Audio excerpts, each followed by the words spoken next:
এটা তো সবাই চিনি আমরা, তাই না? এটা হচ্ছে বেল, আর এটা হচ্ছে বেল গাছ। আমার কাছে বেলটা বেশি একটা ভালো লাগে না। অনেকের ক্ষেত্রে বেলটা কিন্তু খুব প্রিয় একটা ফল, অনেক উপকারী ফল বেল। আর এটা হচ্ছে আমার গাছের চাল কুমড়া গাছ, মানে এটা আমি লাগিয়েছি। এটা চাল কুমড়া গাছ।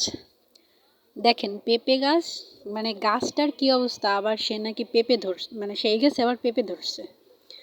মানে গাছের ঠিক নাই, তারপর আবার পেঁপে। বুঝেন ক্ষমতাগত ওর অনেক ক্ষমতা। এটা চিনেন, এটা আমি অ্যালোভেরা গাছ। এটা আমি 20 টাকা করে পিস কিনেছিলাম। আর এখানে আমার কিছু খারকোল পাতা হয়েছে। খারকোল পাতা চিনেন? এটা কিন্তু খেতে খুব মজা। এটা ভর্তা খেতে সত্যি খুব মজা। আমার কাছে বেশ ভালো লাগে। আর যদি খুদের ভাত হয়, খুদের ভাতের সাথে যদি খারকোল বাটা হয়, তাহলে তার কথাই নেই। একদম জিভে জল মনে পড়লেই চলে আসে।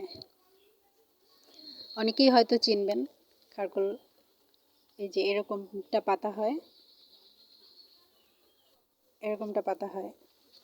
আর এটা হচ্ছে হলুদ ফুল, মানে আমরা যে হলুদ রান্নায় ব্যবহার করি, সেই হলুদ গাছ থেকে এই ফুলটা হয়। এই ফুলটা খুব উপকারী, জানেন? অনেকেই হয়তো জানেন না। এই ফুলটা দিয়ে যাদের ছোদ, গায়ে যে ছোট ছোট ছিদ্র ছিদ্র সাদা সাদা হয়, ছোদ বলে, ওটা যদি এই ফুলটা দিয়ে ওইখানে ফুলটা ছোঁয়ান, মানে ছুঁয়ে দেওয়া হয়, তাহলে কিন্তু ওটা ভালো হয়। এটা কিন্তু সত্যি, এটা কিন্তু মিথ্যা না। অনেকে বলে টুকটাক সত্যি না, কিন্তু আসলে সত্যি।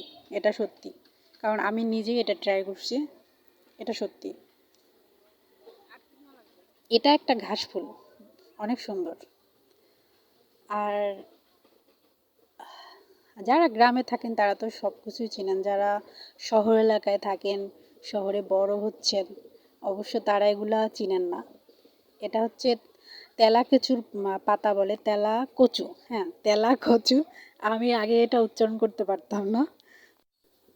এই যে এখানে আমি করলা গাছ আর চাল কুমড়ার ঝাঁকা আমার এটা।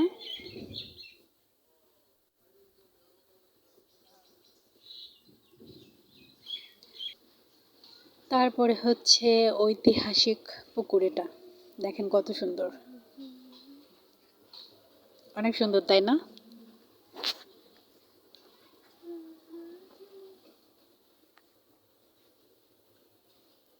হ্যাঁ, অনেক সুন্দর।